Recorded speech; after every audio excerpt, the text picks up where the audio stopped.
দেখো, আমাদের আজকের টপিক হচ্ছে গোলীয় খোলকের দরুন মহাকর্ষীয় প্রভাব। তো খোলক, ওই শেলের বাংলাটা করেছে খোলক, gravitational effect due to spherical shell. তো খোলক শব্দটা তো বোঝা যাচ্ছে, যদি এটা নিরেট হতো তাহলে গোলক নাম হতো, যেহেতু নিরেট নয় তাই এটার নাম খোলক। এলে মহাবিশ্বের প্রতিটি বস্তু পরস্পরকে আকর্ষণ করে, সেটা আমরা জানি, এর আগে থেকে আমরা পড়ে আসছি। বস্তুর ভর বিন্যাস সুষম হলে এটি মহাকর্ষীয় আকর্ষণের ক্ষেত্রে এমন আচরণ করে যেন বস্তুর সমস্ত ভর এর কেন্দ্রে পুঞ্জীভূত। তখন আমরা এটাকে বলি, মানে তোমার বিন্দু বস্তু বলি। অনেক সময় আমরা একটু কনফিউশনে পড়ে যাই যে স্যার, বিন্দু বস্তু মানে কি বিন্দুর মতো আকৃতির একটা বস্তু? আসলে সেটা নয়। বস্তুটার যদি আকৃতি সুষম হয় বা প্রায় সুষম হয়, তখন তার সকল ভরকে তার কেন্দ্রে পুঞ্জীভূত বিবেচনা করা যায়। আবার যদি ইরেগুলার শেপও হয়, তারও কিন্তু একটা ভর কেন্দ্র থাকে। তো বস্তুর মধ্যে যে বিন্দুতে সকল ভর পুঞ্জীভূত আছে এটা বিবেচনা করা সম্ভব, ওই বিন্দুটিতেই আমরা, মানে বস্তুটির সমস্ত ভরের সমস্ত প্রভাবটাকে আমরা ওই বিন্দুতে পুঞ্জীভূত বিবেচনা করলে ওই বস্তুকে আমরা একটা বিন্দু বস্তু বলতে পারি। কেমন? এই কনসেপ্টটা ক্লিয়ার হলো তো? জি স্যার। বিন্দু বস্তু মানে বিন্দুর মতো দেখতে বস্তু, সেটা বলা বলা হয়নি। বস্তুটার সকল ভর সাধারণত সুষম আকৃতির বস্তু হলে, যেমন একটা গোলক যদি হয়, তাহলে ঠিক তার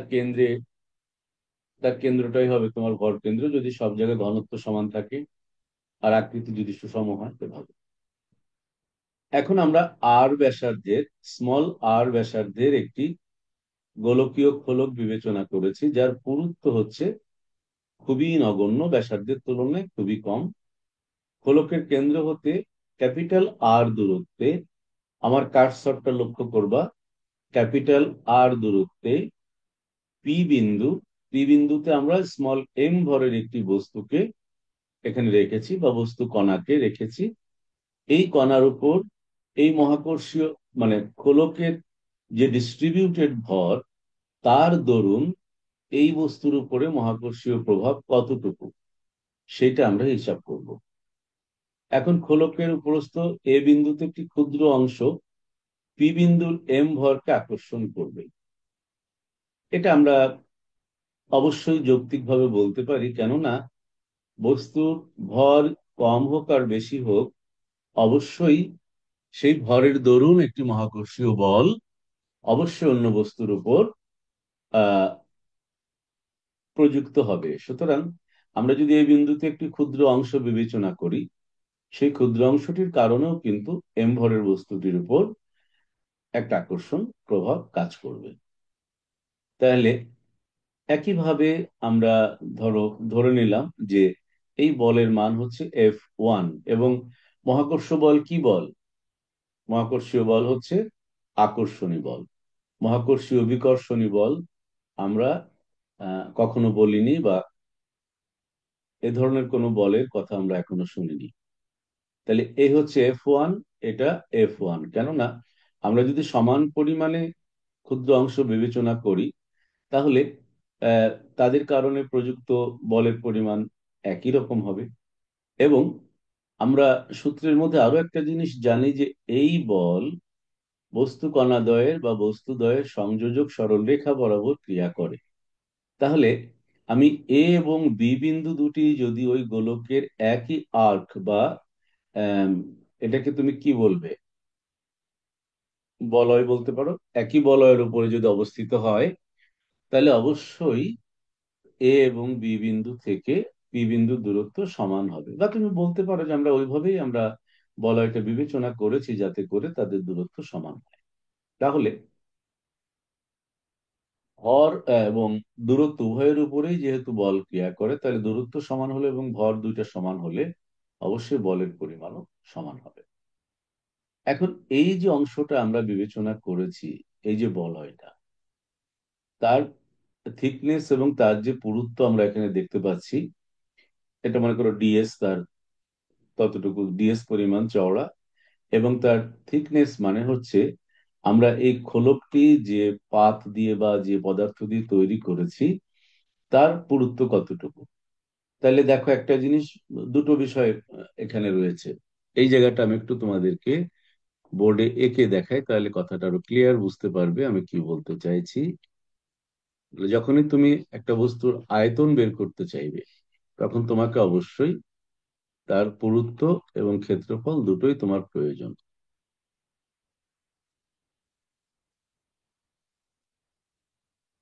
অর্থাৎ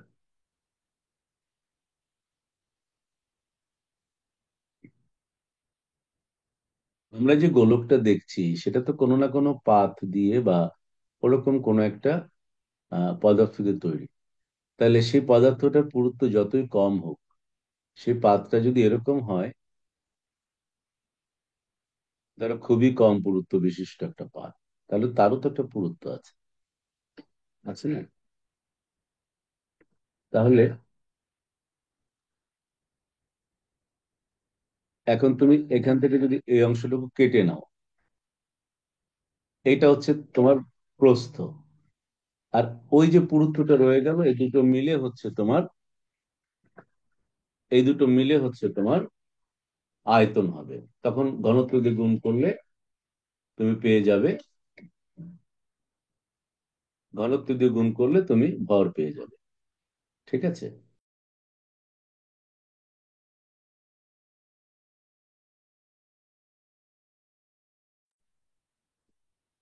হ্যাঁ, শুনতে পাচ্ছ তোমরা আমাকে?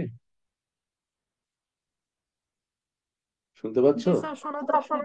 তার মানে তুমি যে পাতটা দিয়ে এই গোলকটা তৈরি করেছো, সেই পাতটারও তো একটা পুরুত্ব আছে। মনে করো এটা হচ্ছে একটা বলয়, তাহলে এর একটা থিকনেস রয়েছে। আবার যদি আমি এখান থেকে ধরো তার কতটুকু চওড়া নিয়েছি, ধরো এই যে এতটুকু চওড়া, তাহলে এইটাকে বলা হচ্ছে ডিএস।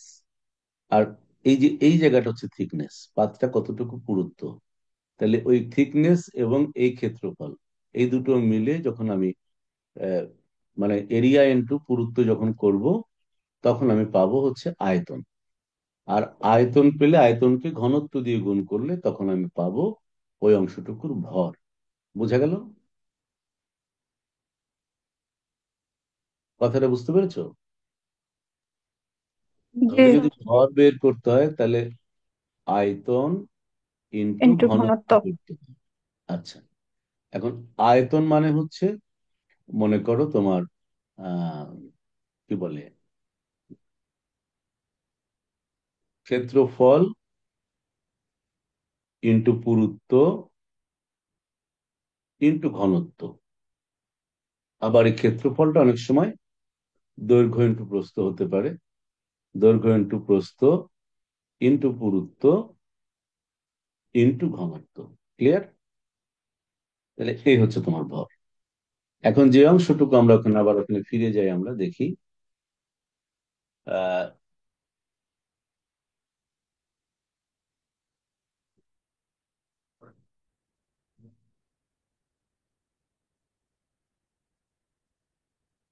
তো যে অংশটুকু আমরা এখানে বিবেচনা করেছি, সেটা এই যে ডিএস, ডিএস পরিমাণ চওড়া, আর তার আহ, তোমার পুরুত্ব, ধরো এই অংশটুকুর পুরুত্ব, এটা আর ডি থিটা, ক্যালকুলেশন আমি পরে বুঝিয়ে দেবো তোমাদেরকে, অসুবিধা নেই। আর হচ্ছে তাহলে পুরুত্ব, তারপরে চওড়া কতটুকু সেটা, আর হচ্ছে ওর যে আহ, এই আর্কের যে দৈর্ঘ্য, সেই দৈর্ঘ্যটা আমরা বের করব ত্রিকোণমিতিক ফর্মুলা দিয়ে। এই হচ্ছে বিষয়। তাহলে আমরা আস্তে আস্তে আগাই। তাহলে কি দাঁড়ালো, এই যে কর্নারের দুটো অংশ আমি বিবেচনা করেছি, এই সামান্য অংশটুকুর জন্য সমপরিমাণ এফ ওয়ান পরিমাণ বল কাজ করছে, এবং তাদের প্রত্যেকের দূরত্ব হচ্ছে এক্স। পি বিন্দুতে এই বলদের উলম্ব উপাংশদ্বয় পরস্পরকে নাকচ করবে। সুতরাং উলম্ব উপাংশ মানে হচ্ছে, আমি যদি এই বলটা যেহেতু কৌণিক ভাবে কাজ করছে, তাহলে আমি যদি একটা উপাংশ এদিকে আর একটা এদিকে চিন্তা করি, তাহলে সেটা উলম্ব উপাংশ। আর অনুভূমিক উপাংশ হচ্ছে এই বরাবর যেটা থাকবে। তো এই বরাবর যে উপাংশ আসবে, আমি যদি ভর বাই ভূমি বাই অতিভুজ ফর্মুলা দিয়ে বের করি, তাহলে এটাও হবে F1 cos আলফা। আবার এদিকেও এর উপর উপাংশটা আসবে F1 cos আলফা। তাহলে সেটা হবে কেন্দ্র বরাবর, কেননা মহাকর্ষ বল বস্তুদ্বয়ের কেন্দ্রের সংযোজক সরলরেখা বরাবর ক্রিয়া করবে। তাহলে এই যে যে একটা বিস্তৃত বস্তু, তার প্রতিটি বিন্দু বা প্রতিটি কণার জন্য আরো যে পরিমাণ বল এই এম ভরের কণাটির উপর প্রযুক্ত হচ্ছে, তাদের সমষ্টি আমরা নির্ণয় করতে পারবো কেন্দ্র বরাবর ওই বলগুলির উপাংশ কতটুকু সেটা দিয়ে। আর প্রত্যেকটা বল আমরা ভেক্টর চ্যাপ্টারে দেখলাম যে দুটো উপাংশ আমরা ভাগ করতে পারি, একটা হচ্ছে অনুভূমিক উপাংশ, একটা হচ্ছে উলম্ব উপাংশ। তো এই ক্যালকুলেশনটা আমি দেখাবো, আস্তে আস্তে আগাও। তাহলে তাহলে বোঝা যাচ্ছে যে গোলকের উপরস্থ এরকম সমদূরবর্তী, প্রতি ক্ষেত্রে সমদূরবর্তী আমরা দুটো করে বিন্দু বিবেচনা করতে পারি। গোলকের উপরস্থ প্রতি ক্ষেত্রে আমরা সমদূরবর্তী দুটো করে বিন্দু আমরা বিবেচনা করতে পারি। তাহলে সমগ্র গোলকের উপরেই এরকম দুটো করে বিন্দু আমরা বিবেচনা করতে পারি। আমরা স্পেসিমেন হিসেবে দুটো দেখাচ্ছি। তাহলে ওই সব জোড়া বিন্দুগুলির, মানে আমরা যদি কণায় কণায় বিভক্ত করে নিই, তাহলে সব জোড়া বিন্দুগুলির জন্য পি বিন্দুতে যে বল ক্রিয়া করবে সেটা হবে মূলত অনুভূমিক উপাংশগুলির সমষ্টির সমান, কেননা উলম্ব উপাংশগুলি পরস্পরকে নাকচ করে দেয়। যেমন এই F1 এর উলম্ব উপাংশ হচ্ছে এই দিকে, আর এই F1 এর উলম্ব উপাংশ হচ্ছে নিচের দিকে।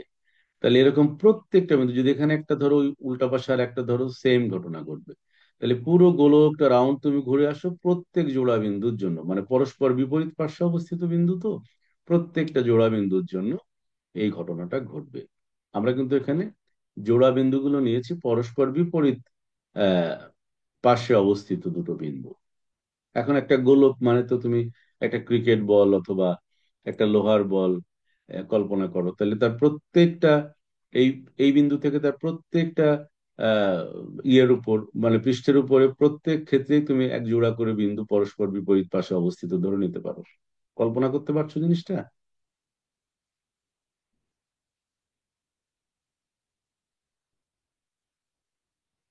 জিনিসটা কল্পনায় আসছে কিনা? একটু আরেকটা বুঝাইলি ভালো হইতো, এভাবে একটু প্রবলেম হইতাছে বুঝতে। আঁকলে তো আরো কনফিউশনে পড়ে যাবো আমার মনে হয়, তারপরও আঁকছি, দাঁড়াও দেখো।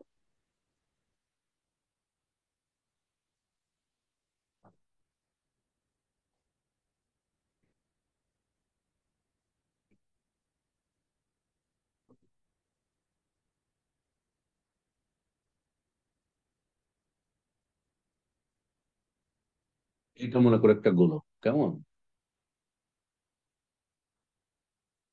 এটা একটা গোলক। তাহলে এই গোলকের এটা হচ্ছে এই পাশটা তোমার সামনে আছে, বা এই যে একটা ফুটবল মাটিতে রেখেছো, এইভাবে বুঝাই তাহলে বুঝতে সুবিধা হবে। একটা ফুটবল মাটিতে রেখেছো, জি জি। তাহলে এই বিন্দু বরাবর উপরে একই রকম আর একটা বিন্দু আছে না? জি জি, থাকবেই তো। এখানে একটা বিন্দু যদি থাকে, তাহলে ঠিক এর খাড়া ওই পাশে আর একটা বিন্দু আছে না?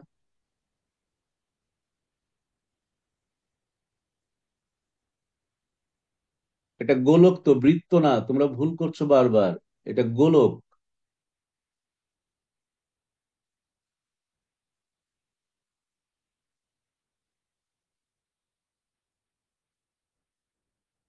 এই কল্পনাটা এখনো ক্লিয়ার হয়নি নাকি? জি স্যার, বুঝছি। হ্যাঁ, দাঁড়াও দেখিনি, করতে পারি।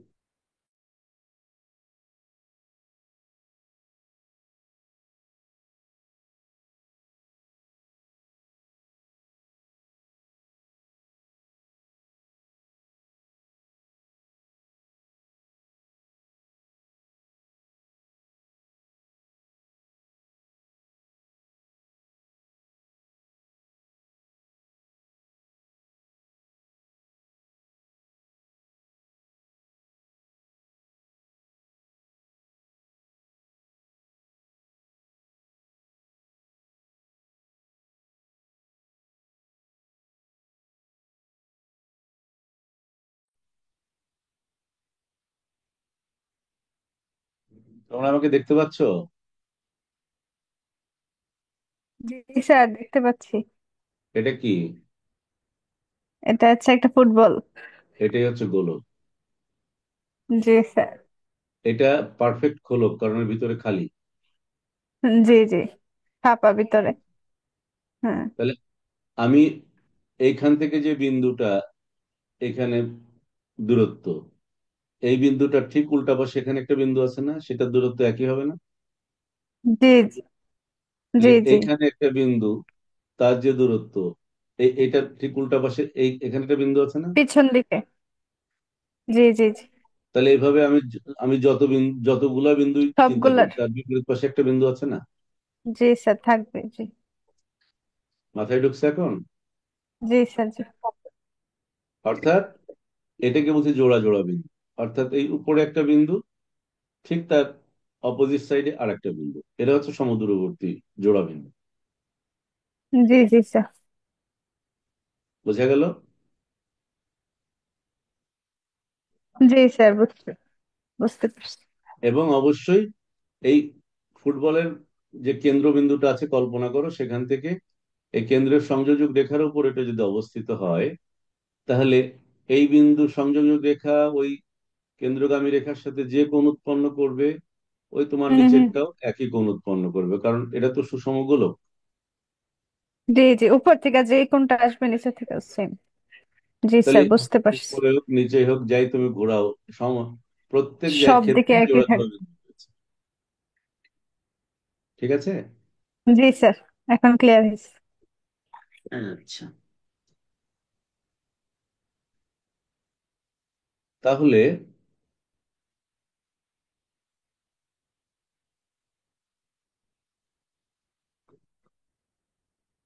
এখন খোলকটি কতগুলো পাতলা বৃত্তাকার ফালিতে বিভক্ত বিবেচনা করা যাক। পাতলা বৃত্তাকার ফালি অর্থাৎ আমরা কেটে কেটে, ওইটাকে কেটে কেটে পাতলা পাতলা মানে বৃত্তে ভাগ করে ফেলেছি। চিত্রে ডিএস দিয়ে এরূপ একটি ফালি দেখানো হয়েছে, অর্থাৎ আমরা গোলক থেকে একটা ফালি এখান থেকে কেটে নিয়েছি। সেই ফালিটার জন্য কি হচ্ছে, তার প্রস্থ হচ্ছে ডিএস। এখন তাহলে ডিএস এর, এই ডিএস যে অংশটা, তার ব্যাসার্ধ কি হবে? কারণ আমি তো কেটেছি, মাঝখান থেকে কাটিনি, আমি একটু সরে এসে কেটেছি, তাহলে তার ব্যাসার্ধটা একটু কমে যাবে, যেহেতু আমি বৃত্ত আকারে কেটেছি, তাই না? আহ, জিনিসটা ক্লিয়ার হয়েছে? জি স্যার।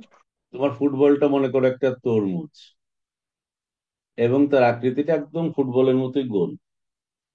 এবার এই তরমুজটাকে তুমি যদি মাঝখান থেকে একদম একই রকম পুরুত্ব বিশিষ্ট বৃত্তে ভাগ করতে থাকো, তাহলে ক্রমান্বয়ে বৃত্তগুলো ছোট হতে থাকবে না? জি স্যার। তাহলে প্রত্যেকটা বৃত্তের কেন্দ্র এই রেখার উপরে অবস্থিত হবে, কিন্তু এখান থেকে দূরত্ব কমতে থাকবে, অর্থাৎ সে জি ছোট জি। হবে। তাহলে আমি যদি ধরে নিই যে আমার এই বৃত্তটার শীর্ষ আহ, থেকে অঙ্কিত যে স্পর্শক, সেটা যদি এখানে থিটা কোণ উৎপন্ন করে থাকে, তাহলে এই অংশটুকু হচ্ছে আমার ব্যাসার্ধ। তাহলে লম্ব বাই অতিভুজ হচ্ছে সাইন থিটা, সুতরাং লম্ব ইকুয়াল টু অতিভুজ সাইন থিটা, অর্থাৎ আর সাইন থিটা। তাহলে এই বৃত্তের, এই বৃত্তের পরিধি হচ্ছে twice pi R sine theta, কারণ আমরা বৃত্তের পরিধির সূত্র জানি, টোয়াইস পাই আর। অর্থাৎ এই বৃত্তের দৈর্ঘ্য হচ্ছে twice pi R sine theta, তার প্রস্থ হচ্ছে ডিএস। তাহলে ক্ষেত্রফল হলো twice pi R sine theta into DS. আর যদি থিকনেস থাকে, কথার কথা এটুকু মনে করো থিকনেস হচ্ছে আর ডি থিটা, তাহলে তার আয়তন গিয়ে দাঁড়াচ্ছে, ও না, আমরা ডিএস টা বের করেছি। ডিএস হচ্ছে এর প্রস্থ, অর্থাৎ এই অংশটুকুর প্রস্থ। তো এই ডিএস অংশটুকু এখানে যে কোণ উৎপন্ন করেছে সেটা হচ্ছে ডি থিটা কোণ। দেখো, ডি থিটা কোণ উৎপন্ন করেছে। থিটা যদি খুব ক্ষুদ্র হয়, তাহলে আহ, উৎপন্ন কোণ ইজ ইকুয়াল টু তোমার চাপ বাই ব্যাসার্ধ। তাহলে চাপ ইজ ইকুয়াল টু কোণ ইন্টু ব্যাসার্ধ, অর্থাৎ এই ব্যাসার্ধ যদি আর হয় আর উৎপন্ন কোণ যদি ডি থিটা হয়, তাহলে এই যে অংশটুকু, এই চাপটা হচ্ছে ডিএস, এই চাপটা হলো ডিএস। তাহলে তার পরিমাণ হবে আর ডি থিটা। এটা কি বুঝতে পেরেছো?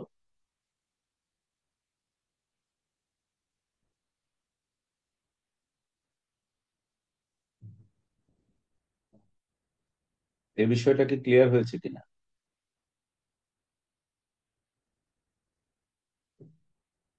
একটা ক্যালকুলেশন একটু প্রথম দিকে কষ্ট হতেই পারে, কিন্তু তোমাদের টাইমটা, তোমরা জয়েন করেছো দেরিতে, সময়টাও একটু দ্রুত চলে যাচ্ছে। যাই হোক, এবার দেখি। কারণ এটা ক্লিয়ার হলে বাকি জিনিসগুলো নিয়ে কোনো সমস্যা হবে না। এই হচ্ছে তোমার গোলকটা ছিল এরকম। তো গোলকের কেন্দ্রটা এখানে, আর এটা হচ্ছে কেন্দ্রগামী রেখা যেখানে আমার পি বিন্দুটা অবস্থিত। সেটা আমাদের মাথা ব্যথা নয়। আমরা এখন এইখান থেকে যে বৃত্ত স্লাইসটা কেটেছি, সেই স্লাইসটা হচ্ছে এরকম। সেই স্লাইসের পুরুত্বটা হচ্ছে এতটুকু। এখন এই স্লাইসের ব্যাসার্ধ বের করেছি একটু আগে। কিভাবে বের করলাম? কারণ দেখো, এই হচ্ছে স্লাইসের এই প্রান্ত, আর এটা হচ্ছে এই প্রান্ত। তাহলে এই দুটো প্রান্ত আমরা যোগ করি, এই দুটোই কিন্তু আর, এই ডিস্টেন্সটা কিন্তু আর। আর এইটা হচ্ছে আর সাইন থিটা, কারণ এই অ্যাঙ্গেলটা হচ্ছে থিটা। আর এই যে দুটো রেখা, এর মধ্যে অ্যাঙ্গেল হচ্ছে ডি থিটা। তাহলে তোমার এই যে চাপটা, এই অংশটুকুই হচ্ছে, এটাই হচ্ছে ডি এস। তাহলে এটা হচ্ছে তোমার এই ক্ষুদ্র অ্যাঙ্গেলের জন্য চাপ। তাহলে DS by R is equal to D theta, অর্থাৎ কেন্দ্রে উৎপন্ন কোণ চাপ বাই ব্যাসার্ধের সমান যখন কোণটা অত্যন্ত ক্ষুদ্র। এটাও খুব ক্ষুদ্র জায়গা। তাহলে DS is equal to R D theta. বোঝা গেল? জি স্যার, বুঝতে পারছি। তাহলে এই স্লাইসের এরিয়া হচ্ছে, area is equal to twice pi R sine theta into R D theta. আর তোমার এই যে খোলকটা যে পাত দিয়ে তৈরি বা যে পদার্থের, খোলকের যে কোনো জায়গার থিকনেস যদি টি হয়, তাহলে সেটা এখানেও প্রযোজ্য, টি। তাহলে ইন্টু টি, সেখানে লেখা যাবে না। তাহলে ভলিউম বা আয়তন ইজ ইকুয়াল টু হবে এরিয়া ইন্টু থিকনেস টি, অর্থাৎ twice pi R sine theta R D theta into T. Clear?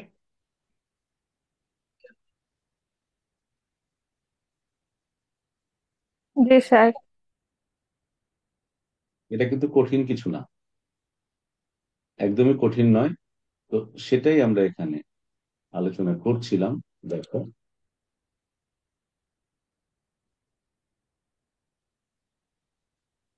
বোঝা গেল? এই হচ্ছে তোমার ds, ds equal to R D theta. আর এটা আলাদা কথা, এটা হচ্ছে এই, এই যে যে স্লাইস কেটেছে সে বৃত্তাকার, সেই বৃত্তের ব্যাসার্ধ হচ্ছে আর সাইন থিটা। তাহলে ওই ক্ষুদ্র অংশের আয়তন বা এই ফালির আয়তন হচ্ছে DV equal to twice pi R sine theta R D theta. এই, এখন তুমি খোলক যে উপাদান দিয়ে বানিয়েছো তার ঘনত্ব যদি রো হয়, তাহলে ওই স্লাইসের ভর, এই পুরো স্লাইসের ভর হবে ডিএম। যেহেতু এটা ডিফারেন্সিয়াল এলিমেন্ট বা ক্ষুদ্র এলিমেন্ট, আমরা ডিফারেন্সিয়াল ল্যাঙ্গুয়েজে লিখছি ডিএম ইজ ইকুয়াল টু, তাহলে আসবে আয়তন ইন্টু ঘনত্ব। অর্থাৎ এটা বসিয়ে ঘনত্ব রো দিয়ে গুণ করো, যা পেলাম। এখন এই ডিএম ভর কর্তৃক পি বিন্দুতে স্থিত আহ এম ভরের বস্তুর উপর আকর্ষণের অনুভূমিক উপাংশ, একটু আগে আমি বলেছি যে এটা হবে এর উপর উপাংশ কতটুকু। হুম,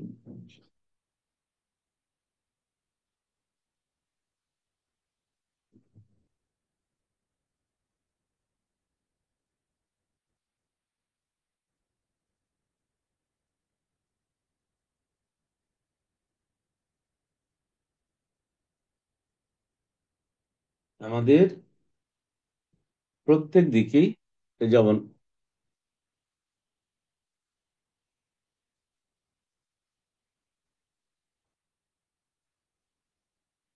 ধরো এটাই পি বিন্দু আমাদের, ধরলাম এই বলটা হচ্ছে F1, ঠিক আছে, আর এই অ্যাঙ্গেলটা হচ্ছে আলফা। তাহলে এই F1 এর যে উপাংশ এখানে কাজ করবে সেটা হলো ভূমি বাই অতিভুজ ইজ ইকুয়াল টু, তাহলে এটা হচ্ছে তোমার উপাংশ মূলত, অনুভূমিক উপাংশ হচ্ছে এটা। তাহলে এটাকে তুমি যদি ক্যালকুলেট করতে চাও, ভূমি বাই অতিভুজ ইকুয়াল টু কজ আলফা। তাহলে ভূমি ইকুয়াল টু অতিভুজ কজ আলফা, অর্থাৎ F1 কজ আলফা। আবার ওদিকে F1 এর ভ্যালু যদি আমরা বের করতে চাই, তাহলে আসবে কি, মহাকর্ষ সূত্র হচ্ছে F is equal to G M M by R square. কিন্তু এখানে এরা প্রত্যেকটা বিন্দু এক্স দূরত্বে আছে এখান থেকে। তাহলে তোমার জি তো জি এর জায়গায় রইলো, এম মানে ডিএম, তাহলে ডিএম এর মান যা পেলাম আমরা সেটা এখানে বসাবো, ইন্টু ক্ষুদ্র M divided by R square, এটা হচ্ছে এফ এর ভ্যালু। তাহলে এই উপাংশটা হবে F1 কজ আলফা, অর্থাৎ এর সঙ্গে কজ আলফা বসলে যা হয় সেটা হচ্ছে অনুভূমিক উপাংশ, অর্থাৎ কেন্দ্র বরাবর যে উপাংশ সেটা। ক্লিয়ার? ক্লিয়ার? জি স্যার। রেসপন্স করতে হবে, দেরি করলে তো টাইমটা নষ্ট হয়। যদি শুনতে পাও তাহলে রেসপন্স সাথে সাথে করবা। হুম। জি স্যার। আচ্ছা, তাহলে আমরা পেলাম এই জি এম, এম এর পরিবর্তে ডিএম। কারো মাইক্রোফোন থেকে বোধহয় নয়েজ আসছে। দূরত্ব হচ্ছে এক্স স্কোয়ার আর উপাংশ কজ আলফা। তাহলে এই হচ্ছে আমার এই ডিএম চাকতির কারণে, বা যেটা বললাম আমরা ফালি, ফালির কারণে ক্রিয়াশীল বল কেন্দ্রমুখী। এটাকে মানগুলো বসিয়ে আমরা এটা পেলাম। এখন আলফা, থিটা এবং এক্স এর অবস্থান আমরা দেখিয়েছি চিত্রে, এই অনুযায়ী তিনটি খোলকের পারস্পরিক সম্পর্ক পাওয়া যায়। এখানে অ্যাকচুয়ালি যেটা বলতে চাই যে তিনটি রাশির পারস্পরিক সম্পর্ক পাওয়া যায়, খোলকের কথাটা বলেছে, এটা ঠিক হয়নি। দেখো, cos alpha is equal to আমরা r minus r cos theta by x থেকে পেলাম। দেখো, কজ আলফা। এখন এখানে যদি লম্বটা আমি টানি, এই যে লম্ব, ভালো করে লক্ষ্য করো, এটা লম্ব হলে তাহলে এক্স হচ্ছে এইটুকু, আর এখান থেকে এই পর্যন্ত হচ্ছে তোমার কি, আর, আর কিন্তু পুরোটা। এখন আমরা বের করতে চাচ্ছি মূলত কার সাথে কার সম্পর্ক। কস আলফাকে, কস আলফাকে আমরা কিভাবে রিলেট করতে পারি। এখন দেখো, এই যে লম্বটা অঙ্কন করেছি, তাহলে এই অংশটুকু হচ্ছে ভূমি বাই অতিভুজ কস থিটা। তাহলে এটা হচ্ছে ভূমি কস থিটা, অতিভুজ কস থিটা, অর্থাৎ আর কস থিটা। আমি বরং ওখানে চলে যাই, একটু ক্যালকুলেশনটা দেখিয়ে দিয়ে আসি তোমাদের, যদিও একটু দেরি হয়ে যাচ্ছে পরের ব্যাচের জন্য, কিন্তু কিছু করার নাই।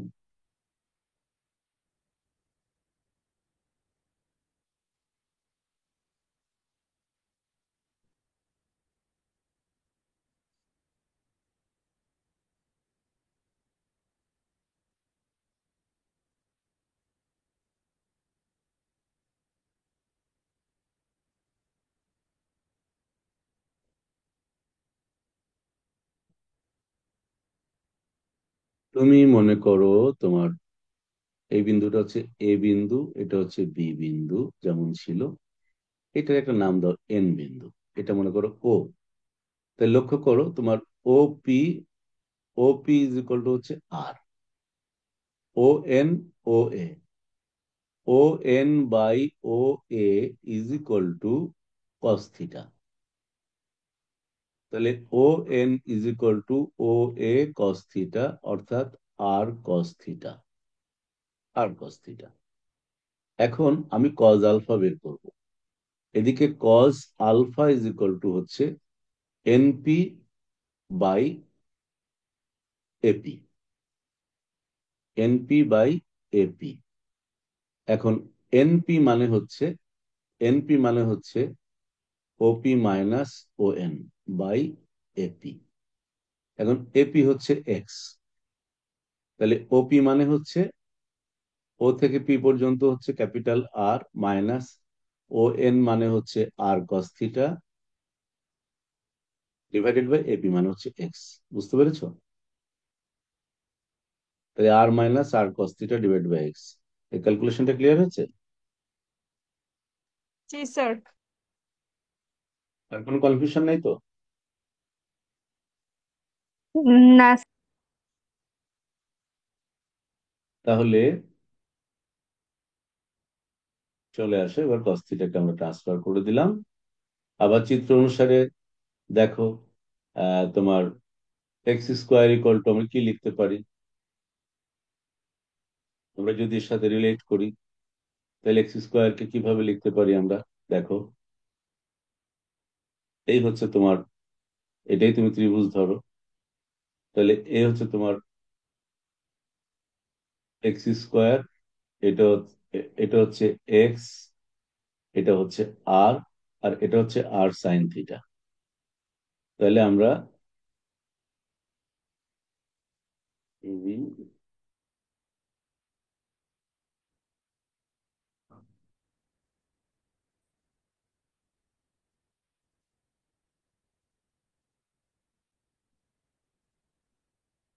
প্রথমে হলো x square is equal two, x square is equal two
তাহলে ওই যে ক্লাসের সময় হয়ে যাচ্ছে তো, নতুন যারা তারা আবার নক করছে আর কি। আহ, কি জানি বলছিলাম, আচ্ছা, তাহলে তোমার x square plus, sorry, this square plus this square equal to x square. কেমন? ফর্মুলাটা তাই হচ্ছে না? অতিভুজ স্কোয়ার ইকুয়াল টু লম্ব স্কোয়ার প্লাস ভূমি স্কোয়ার, ঠিক কিনা? জি স্যার। শুনতে পাচ্ছ আমার কথা? হ্যাঁ স্যার, শোনা যাচ্ছে। তাহলে আমরা এক্স স্কোয়ারকে যদি আর এবং আর এর মাধ্যমে, আর এবং স্মল আর এর মাধ্যমে যদি প্রকাশ করতে চাই, তাহলে কিভাবে করব?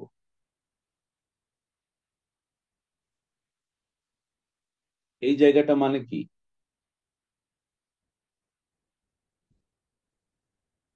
এই জায়গাটা মানে হচ্ছে ক্যাপিটাল আর মাইনাস স্মল আর কস থিটা আর এটা হচ্ছে আর সাইন থিটা। তাহলে বুঝতেই পারছো যে আর মাইনাস যখন করব এখানে ক্যালকুলেশন করার পরে এই টার্মটা আসবে, এই টার্মটা আসবে।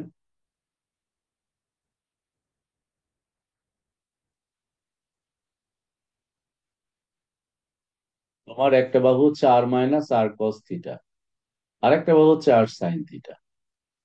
তাহলে r minus r cos theta whole square যদি করো আসবে r square plus r square cos square theta minus two r r cos theta plus r square sine square theta. তাহলে এখন r square sine square r square cos square common নিলে কি হবে? কি থাকবে? এগুলো একটু খাতা কলম যদি ধরো দেখবে একদম ক্লিয়ার হয়ে গেছে। তারপর দাঁড়াও আমি ছোট্ট একটা ক্যালকুলেশন এটা করেই দিই তোমাকে।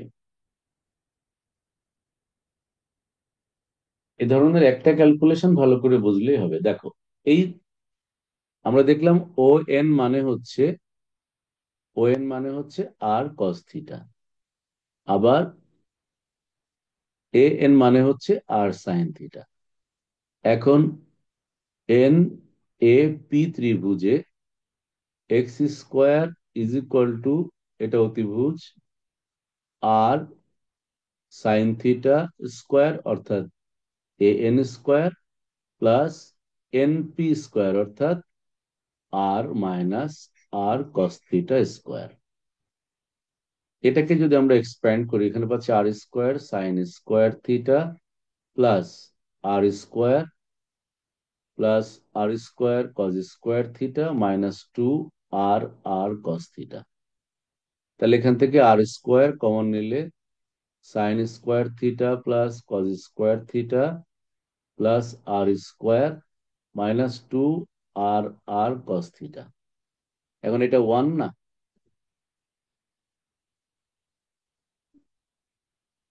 Sign square theta plus cos square theta equal to কি? One sir. তাহলে r square plus r square minus twice আর আর কস থিটা। বুঝা গেল? হ্যাঁ ক্যালকুলেশনটা স্যার। ক্লিয়ার হয়েছে?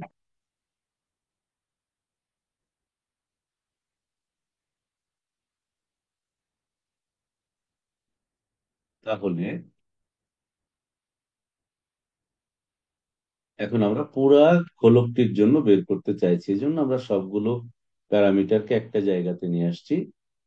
তারপরে হচ্ছে তোমার আহ এই যে সমীকরণটা, এটাকে যদি তুমি ব্যবকলন করো তাহলে টোয়াইস এক্স ডিএক্স, আর ডান পাশে থাকছে কারণ তোমার এখানে তুমি যে আর নিয়েছো, কেমন, তোমার আর এটা একটা কনস্ট্যান্ট কোয়ান্টিটি, স্মল আর এটা একটা কনস্ট্যান্ট কোয়ান্টিটি, থাকলো এখানে শুধু কস থিটা। তাহলে কস থিটা হলো মাইনাস সাইন থিটা, তাহলে মাইনাস মাইনাসে প্লাস টোয়াইস আর কস, টোয়াইস আর সাইন থিটা ডি থিটা, অর্থাৎ আমরা ডিএক্স বাই ডি থিটা করেছি। তাই আমাদের ক্যালকুলেশনটা এরকম হয়েছে, twice X DX is equal to twice R R sine theta D theta. এখান থেকে আমরা সাইন থিটা ডি থিটা এর মানটা X by R R DX আকারে পাচ্ছি। তাহলে আমার থিটা সমন্বিত সব টার্ম গুলিকে আমরা কনভার্ট করে এক্স এবং আর এর মাধ্যমে নিয়ে এলাম। এখন এই সমীকরণকে যদি আমরা সমাকলন করি তাহলে পূর্ণ গোলকের জন্য আমরা রাশিমালাটা পাবো কিরকম। এক্স এর ভ্যালু মিনিমাম হতে পারে, এক্স এর ভ্যালু, এক্স এর ভ্যালু মিনিমাম হতে পারে এইখানে একদম সামনে। তাহলে এই পয়েন্টে যদি হয়, এ বিন্দুটি বা বি বিন্দুটি যদি এখানে হয়, তাহলে তার গোলকের কেন্দ্র থেকে দূরত্ব হবে ক্যাপিটাল আর মাইনাস স্মল আর, কারণ গোলকের ব্যাসার্ধ হচ্ছে স্মল আর। আর এ বিন্দু বা বি বিন্দু যদি এই পিছনে হয়, খাড়া এখানে হয়, তাহলে তার সঙ্গে এই রেডিয়াসটা যোগ হচ্ছে অর্থাৎ ক্যাপিটাল আর প্লাস স্মল আর। তাহলে আমার এক্স এর, এক্সটাকে চলক হিসেবে আমরা এখানে কৌশল অ্যাপ্লাই করেছি। তাহলে এক্স এর মিনিমাম ভ্যালু হতে পারে ক্যাপিটাল আর মাইনাস স্মল আর, আর এক্স এর ম্যাক্সিমাম ভ্যালু হতে পারে ক্যাপিটাল আর প্লাস স্মল আর। ক্লিয়ার? আমি তো সমগ্র গোলককে নিয়ে চিন্তা করতে হবে, তাই না? তাহলে আমার একটা বিন্দু এখানে হতে পারে না? হ্যাঁ স্যার। তাহলে এর চেয়ে তো কম আর দূরত্ব হতে পারে না, পারে?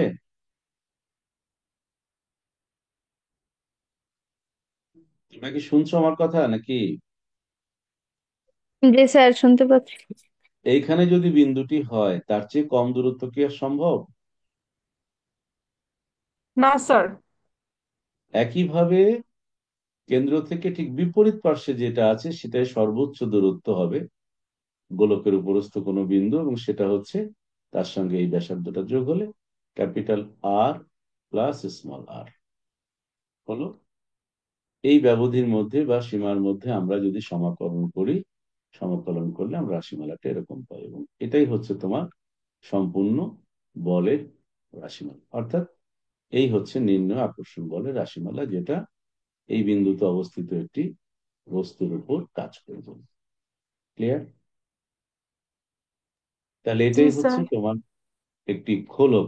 আবারও বলছি, খোলক মানে হচ্ছে গোলক আকৃতির একটি ফাঁপা জিনিস, অর্থাৎ ফাঁপা গোলকটাকে বলা হচ্ছে খোলক। এবং সেই ক্যালকুলেশনটা করতে গিয়ে আমরা কিন্তু অনেক কিছু কল্পনা করেছি, ফাইনালি আমাদের যেটা পেলাম সেটা হচ্ছে আমরা আসলে সম্পূর্ণ গোলকটাকেই বিবেচনা করলাম। যেমন দেখো, এইখানে বিন্দুটা হলে সর্বনিম্ন দূরত্ব, একটু উপরে গেলে কিন্তু দূরত্ব বেড়ে যাচ্ছে, আস্তে আস্তে আস্তে আস্তে বেড়ে যাচ্ছে, বাড়তে বাড়তে বাড়তে বাড়তে বাড়তে বাড়তে একদম পিছনে চলে গেলে সর্বোচ্চ হচ্ছে। আবার যদি অন্য বিন্দুগুলোকে আমি কল্পনা করি, এদিক দিয়ে আসছে আসছে আসছে আসছে আসছে আসছে আসছে কমতে কমতে কমতে আবার সর্বনিম্ন এখানে আসলে হচ্ছে।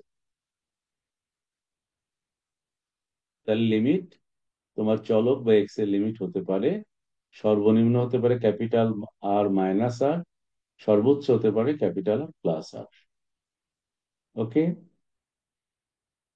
আমি ওকে সবাইকে স্যার। বলবো, এটা খুব ভালো করে ভিডিওটা আমি আপলোড করে দিচ্ছি জি আজকে, স্যার।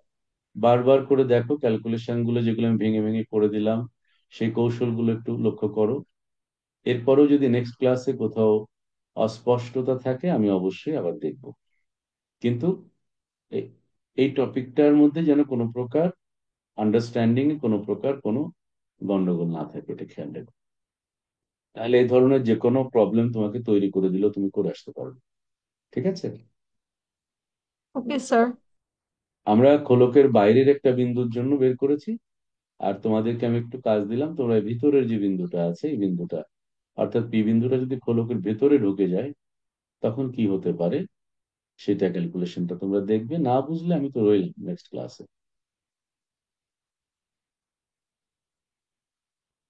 তাহলে আজকে রাখছি, কেমন? সবাই ভালো থেকো। ওকে। সবাই ভালো থেকো, শুভরাত্রি।